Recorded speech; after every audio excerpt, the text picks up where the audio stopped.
que ceux qui rentrent n'amènent pas des choses obscures. Cette invitation est adressée à tous les croyants. Comment pouvons-nous refuser cette invitation? Si Dieu nous fait des merveilles, il nous promet des merveilles. Parce que dans ce chapitre, dans ce psaume qui est le cantique chanté par les assistants du temple, il est présenté au futur. La ville sainte où se rassembleront tous les chrétiens du monde.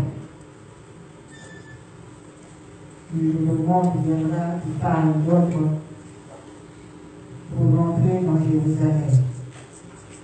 D'où les conditions que Dieu nous pose aujourd'hui.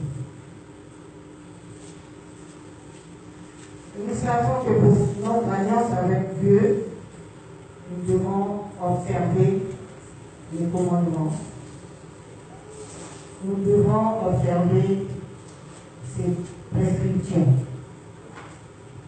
Mais ici, l'Éternel sait déjà que nous ne sommes pas prêts. C'est pour cela qu'il nous met en garde. L'entrée dans la nouvelle Jérusalem doit être parfaite. L'entrée dans la nouvelle Jérusalem ne doit pas être obscure. Nous sommes ici en tant que humanistes. Et nous sommes fiers lorsque nous portons la tenue vert blanc.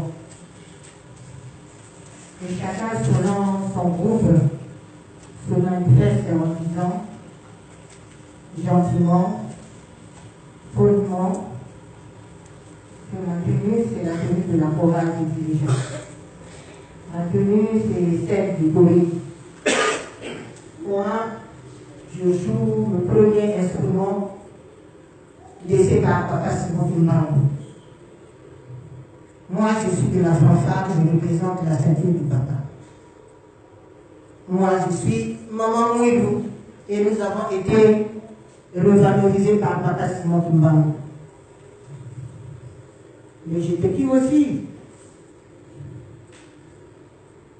doivent expliquer à tout le monde que notre chorale représente tous les événements de l'Église. Et c'est par les GPQ qu'aujourd'hui, moi qui suis devant vous, je veux aussi proclamer que je suis maman prédicatrice. Je fais la prédication 30 jours sur 30. Mais les GPQ nous disent quelque part, toi le prédicateur, il faut bien faire ta prédication. Toi le concierge, il faut bien faire ton travail. Papa surveillant, papa du protocole ou les mamans du protocole, c'est pas par les tenues, mais nous devons aussi bien faire notre travail. Parce qu'aujourd'hui, je peux faire la prédication 30 jours sur 30, mais ce n'est pas la prédication qui compte si je ne marche pas dans les voies de Dieu. Si je ne suis pas ces observations. Je suis en vrai blanc lorsque je quitte ma maison, tout le monde me regarde. Même ceux que je ne vois pas. Lorsque je rentre, tout le monde sait que dans cette parcelle là-bas, vit une personne qui est humaniste. Il est arrivé dans une famille, au pays bien sûr. Un enfant tombe malade dans une maison en pleine nuit, dans un quartier refoulé, un quartier reculé. Il n'y a pas d'ambulance. Il n'y a pas de taxi, il n'y a pas de moyen de déplacement. Les gens viennent d'habiter ce quartier, donc les conditions ne sont pas réunies. L'enfant est malade, il faut le transporter à l'hôpital. Mais subitement, malgré la famille des parents, le papa se souvient qu'il donne la parcelle. En face, le papa qui habite, je le vois souvent porter la tenue vers notre enfant.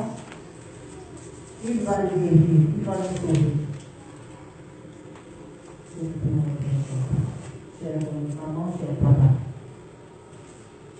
Quand je sors avec ma tenue vert blanc, la tenue attire l'attention de tout le monde.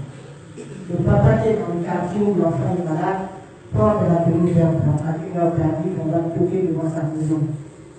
Mais tu viens de rentrer. C'est un humaniste. C'était pas un jour de fête. D'où vient-il? Il a été dans un hangar. C'est ce qu'on appelle ici en France, bar ou brasserie. Il est rentré ivre. À peine voulait-il s'allonger pour se reposer que les gens insistent devant la porte pour qu'il ouvre. Et quand il va ouvrir la porte, les parents rentrent brutalement dans sa maison avec un bébé mourant, un enfant mourant. Et les parents lui supplient, papa, le col en a caravelle blanc aux animalistes, ça il s'habille. Mais le monsieur est ivre, comment il va aider? Comment il va sauver le petit qui est malade? Le monsieur s'est retourné, on ne sait pas combien de fois, mais il est quand même allé dans la chambre où il s'est rappelé qu'il avait le pistolet. Il arrive, il n'arrivait plus à bien faire la prière, entendez-moi bien. Mais le fait d'avoir le pistolet, les réflexes ont agi en lui pour un peu mettre de l'eau sur l'enfant. Il a bien appelé au nom du Père, du Fils et du Saint-Esprit. Bon, le reste, Dieu sait comment ça s'est terminé. Les parents sont sortis dans l'espoir que la prière va sauver l'enfant. Cher papa, chère maman, je suis en tenue humaniste vert blanc, mais je vais boire. Mais ceux qui me suivent, comptent sur moi pour les sauver. Je suis ivre parce que j'ai trop bu. Quelle est cette prière que Dieu va accepter? Mais Dieu, merci. Le lendemain, la famille revient pour remercier le monsieur en disant, ah papa, m'a tout dit. Prière d'aller d'ici moi là, malade ici. Et le papa là, il s'est dit qu'il n'a rien fait. Il ne sait même pas quelle prière il a fait parce qu'il était ivre. Il n'a pas attendu longtemps, il est allé voir papa Fumalo, à genoux, en pleurant, en demandant pardon à papa. Que voilà ce qui m'est arrivé. Moi, si je ne bois pas, je ne suis pas tranquille. Pendant mon ivresse, une famille m'a amené un enfant, mais je l'ai sauvé. Papa lui dira ceci, lorsque tu as dit, un Congo ya tata moi, un pays au centre, papa n'a pas azalaki. Hier, on va s'allier sur moi, mais on va souffrir pour une rater. Voilà, lorsque nous portons la tenue vert blanc, nous devons faire attention. Nous qui grandissons, nous connaissons le savoir. Même ceux qui nous injurient, ceux qui sont contre nous, mais parfois ils font seulement exprès pour nous taquiner. Il ne faut pas prendre ça de tout cœur. Le monsieur qui était ivre, je crois qu'il n'a plus pris de boisson. Mais l'eau de tabac que nous devons avoir tous dans nos maisons a sauvé l'enfant. Il s'est souvenu que lorsque nous faisons la prière en tant qu'humaniste, notre mot de passe, c'est au nom du Père, du Fils et du Saint-Esprit.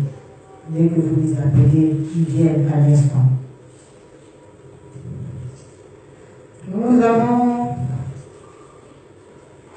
pour le sermon, nous avons lu dans Ésaïe, la ville sainte. La ville sainte de Dieu. Comme vous le savez, tous quand nous allons en campagne, on ne va jamais seul, on est toujours en groupe. Ici, nous amènerons tous vos frères du milieu de toutes les nations, en offrande à l'Éternel. Et nous savons que le peuple de Dieu, ira en mission. Et le départ, j'avais dit que dans ces chapitres, on parle au futur. Parce que la nouvelle Jérusalem n'est pas encore prête. Nous allons nous rassembler. Nous nous rassemblerons. Le peuple de Dieu ira en mission. Vous et nous. À l'époque, il devrait aller en mission dans toutes les régions du monde. À l'ouest, au nord-est, en Mésopotamie, en Asie mineure, en Afrique du Nord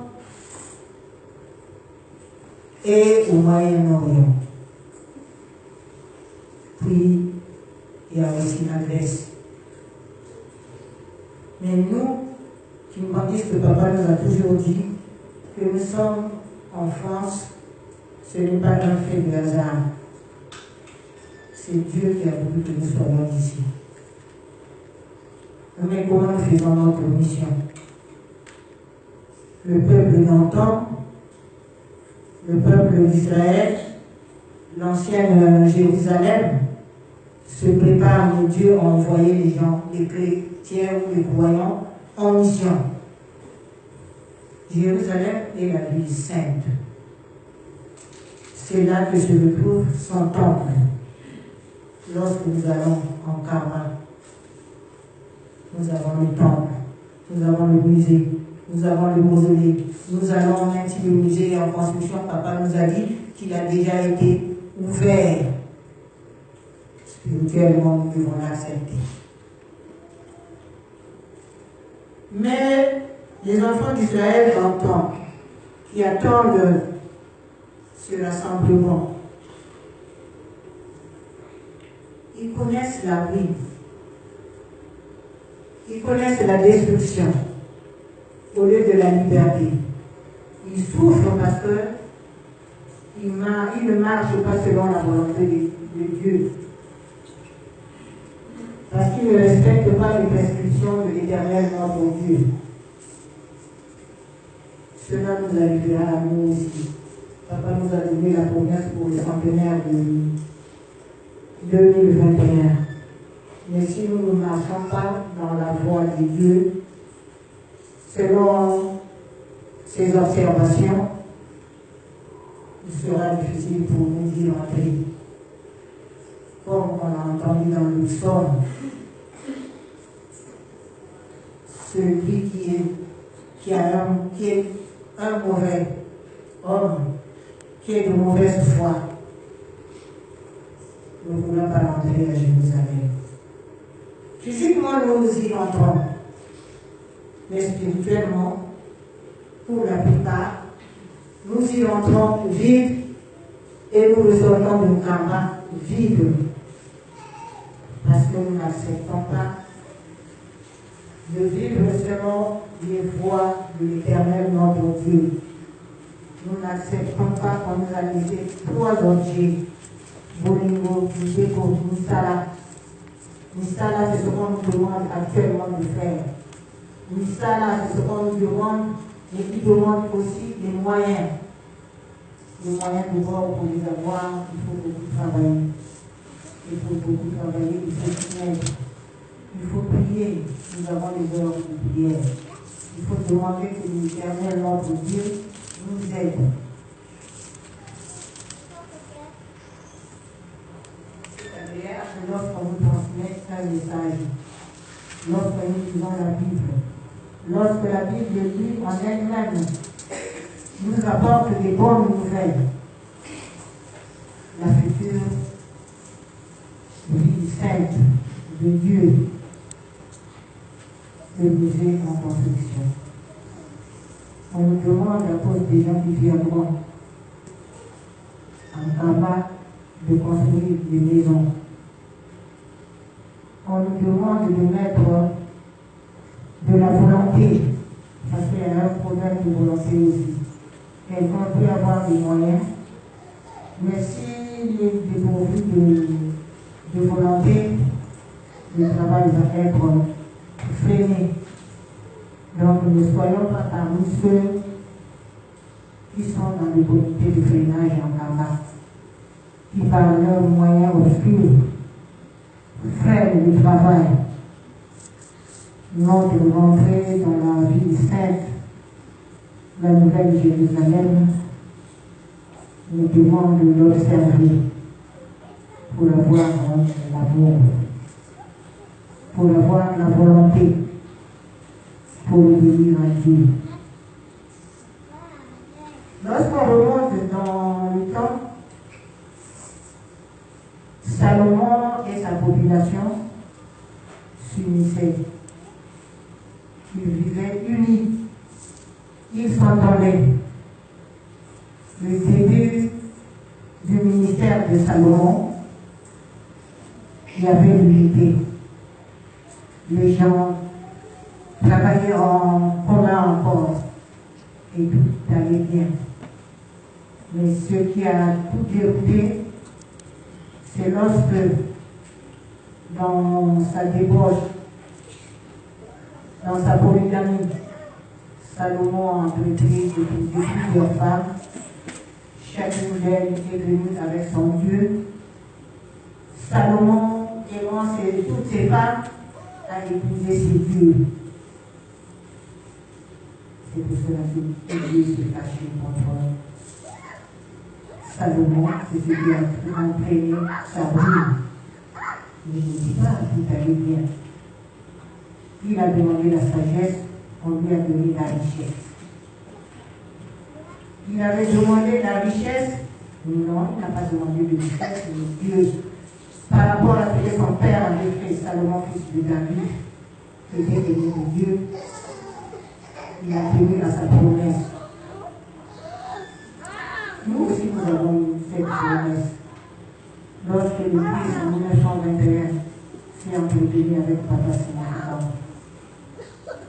ce qui a été dans l'ancienne Jérusalem a été déporté dans la nouvelle Jérusalem du Kaba. Mais nous ne voyons pas. Nous n'y croyons pas. Parce que nous obéissons à nos propres voix intérieures. Nous suivons ce que nous dit de notre pensée, mais nous n'obéissons pas. Papa Simon Timon Tangari a donné la Tango Toyokana. Tokana Manamisala, Mona Pedisala. Parce que Toyokana n'a pas été Simbaté. Toyokana, il faut que vous voyez la thème. Toyokana n'a solo, Koyasala solo, à cause de la mondiale.